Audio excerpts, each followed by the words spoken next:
Most people usually just look at the ejection fraction in the echo report. And unfortunately, they do not understand anything beyond the ejection fraction.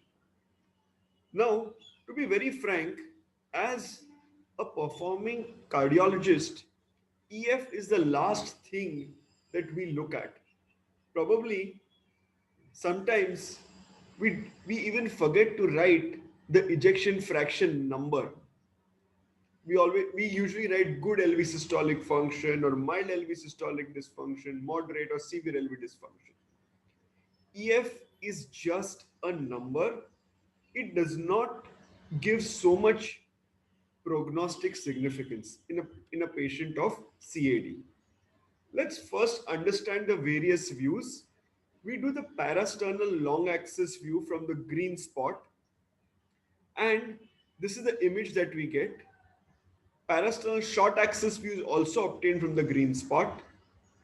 From the yellow spot, we get the apical four chamber view, and from the red spot, we get the subcostal four chamber view. So this is the basic views that we do. In patient of coronary artery disease, we are focused on quick imaging. Probably 1 to 2 minutes is what we should take. So these are the images of the parasternal long axis view in which we can see the left atrium, left ventricle, right ventricular outflow tract, and aorta. In the short axis view, we can see the heart just as a circle.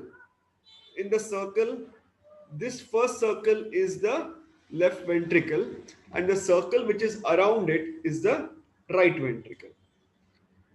The next is the apical three chamber view in which we see the left atrium, left ventricle, and aorta, and this is the four chamber subcostal view.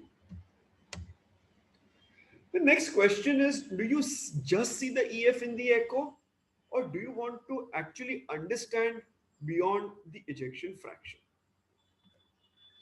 So beyond the ejection fraction, we try to see the left atrial size, left ventricular size, LV dilatation, whether on contracting there is any muscle thickening or muscle thinning. Is there any regional wall motion abnormality? We also look at the right atrial size, right ventricular size, thinning, dilatation, and of course, in patient of acute MI, most important thing is that we must see for mechanical complications like mitral regurgitation, ventricular septal rupture, free wall rupture, papillary muscle rupture, which cause cross mechanical complications. Diastolic dysfunction is also important to understand, and we must look at the IVC diameter also.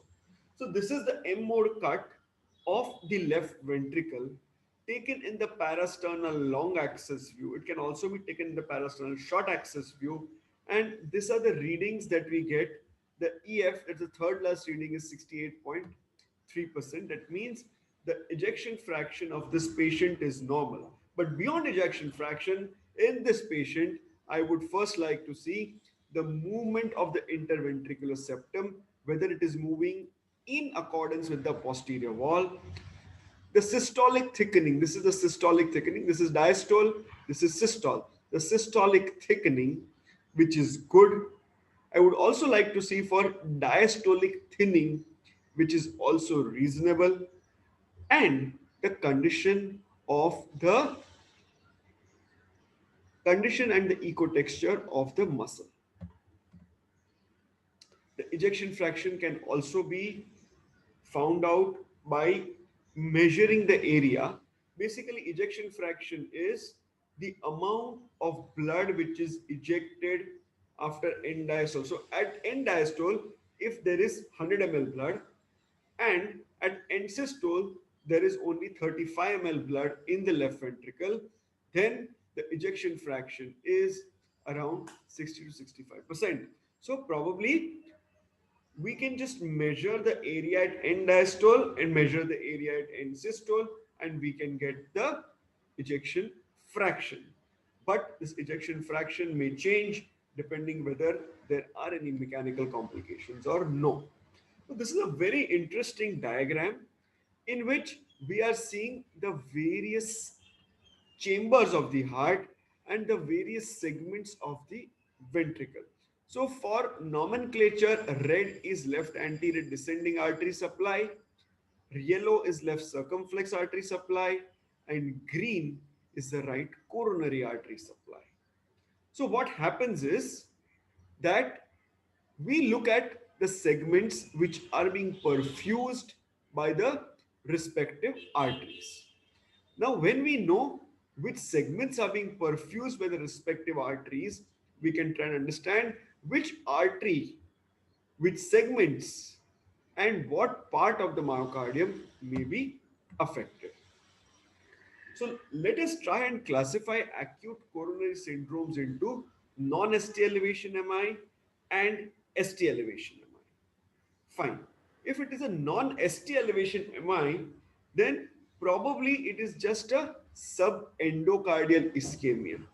And we might not appreciate any regional wall motion abnormalities. Similarly, in stable coronary artery disease, we may not experience any regional wall motion abnormality. However, in ST elevation MI, when there is a transmural ischemia, there would be ST elevation and the echo changes would come much before the ECG changes. So, in a patient in whom there is typical chest pain, and along with typical chest pain, if there is no ECG changes, we can do an echo and we can find out if this patient is actually having a acute coronary syndrome. This is the importance of echo. So in a patient having chest pain, we do the ECG, immediate 2D echo, and then we take the decision. If patient is having ST elevation MI, we do 2D echo to rule out mechanical complications. So these are things that we see in a 2D echo, whether the contraction is normal and systolic thickening is good, to hypokinesia. That means the systolic thickening is less than 30% of the actual thickness. That is called hypokinetic movement of the left ventricle. Akinesia means the systolic thickening of the left ventricle is less than 10%. And dyskinesia means the systolic contraction is not happening. Instead of contraction, it is going in an opposite direction. That is called dyskinetic. Kinesia means movement. This means opposite. So, having known all these things, how do you plan the treatment of the patient? So if ECG is normal, echo is normal, what do? You take serial ECGs. You observe the patient. After 4 to 6 hours, you take a troponin eye. If ECG is normal and echo is having changes, then you assume that this patient is having coronary artery disease, and then we need to plan the initial treatment. Now, initial treatment, okay, if it's a stable coronary artery disease, we can go in for a planned intervention. If it is acute coronary syndrome like ST elevation myocardial infarction or non-ST elevation myocardial infarction, we may need to take up the patient immediately to the cath lab for an intervention. In such a situation, before taking to the cath lab, we need to rule out certain mechanical complications. One, because if there are mechanical complications, we may require a bypass support. We may need a cardiac surgeon standby because there's a very high chance that the patient may crash. Now, what are the mechanical complications that we expect in a patient of acute MI? One is pump failure. That means the heart pumping would be lost. The kick would be lost. That is called pump failure. Second, there would be infarct related rent or a hole in the free wall of the heart, which is called a free wall rupture, which may lead to tamponade, hypotension, and patient collapsing. Also, the interventricular septum may develop a hole called a ventricular septal rupture. This can also be equally devastating and patient can crash on table, for which we might require a support of a bypass surgeon. Sometimes in acute MI, if the circumflex artery is involved, then there can be ischemia to the mitral annulus. And if there is ischemia to the mitral annulus, there will be mitral annular dilatation. Along with mitral annular dilatation, there will be mitral regurgitation. Now, if it is a long standing infarct, probably weeks have gone by, then there would be thinning of the ventricular muscle wall, which may lead to formation of a aneurysm or a pseudoaneurysm. So, this is a long standing infarct in which there is thinning of the apical segment of the myocardium, leading to wall thinning. Also, this wall thinning may lead to blood stasis. That means blood is not able to flow. And this blood stasis leads to formation of a thrombus. This is called a left ventricle apical thrombus. This thrombus is extremely dangerous because if it embolizes and goes to any part of the body, maybe brain, it might cause a stroke, legs, it may cause a gangrene, and so on. So we need to definitely rule out these things before we proceed for an intervention. Now, this is an image, this is a 2D echo image showing a hole in the interventricular septum, and this is showing blood flow from left to right across the interventricular septum called a ventricular septal rupture. Now, this is a 3D echo image showing a ventricular septal rupture after an acute myocardial infarction. So, we need to rule these things out before we take the patient for an emergency procedure. The diagram on your left shows leakage from the mitral valve. It is called a severe mitral regurgitation. It has happened in a case of acute myocardial infarction, probably left circumflex artery involvement, and this is leading to severe MR. So if patient is having severe breathlessness, I would like to think in terms of two things. One is severe LV dysfunction or severe mitral regurgitation. If patient is having hypotension, I would think in terms of a free wall rupture or a ventricular septal rupture. So this is a free wall rupture leading to a pericardial effusion and a cardiac tamponade, which will lead to hypotension. Again, if it's an inferior wall MI, right ventricular MI, then there would be hypotension. So these things definitely need to be ruled out because our treatment strategy and everything changes. For example, if I were to have a patient having acute anterior wall MI, patient having LAD, left anterior descending artery involvement, along with severe mitral regurgitation, I would just do the angiography, send the patient for bypass surgery. They would put one graft and also repair the mitral regurgitation. Similarly, for ventricular septal rupture or free wall rupture, I would require the help of a bypass surgeon. Now, how do we risk stratify the patients and how do we prognosticate the patients? Well, post MI, once the patient is stable or post stable coronary artery disease, we can also do a stress echo.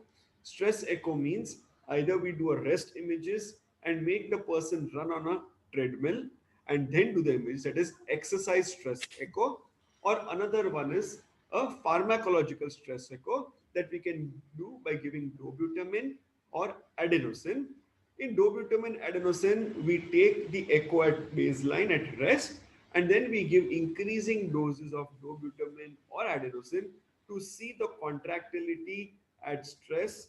And at stress, if there's any new regional wall motion abnormality or there is hypokinesia, dyskinesia, lesser thickening of the walls, that we can easily try and find out. So if a patient of normal ejection fraction is there, he's having typical symptoms and his dobutamine or adenosine stress echo is also normal, then risk wise this patient is in low risk category. So dobutamine stress echo can be done in patients who are not able to do exercise testing, are having stable coronary artery disease symptoms, and are planned for a surgery. So, dobutamine stress echo is an excellent tool. Other options for doing a pre op evaluation of a patient is maybe you can go in for a strain echo. This is a strain echo.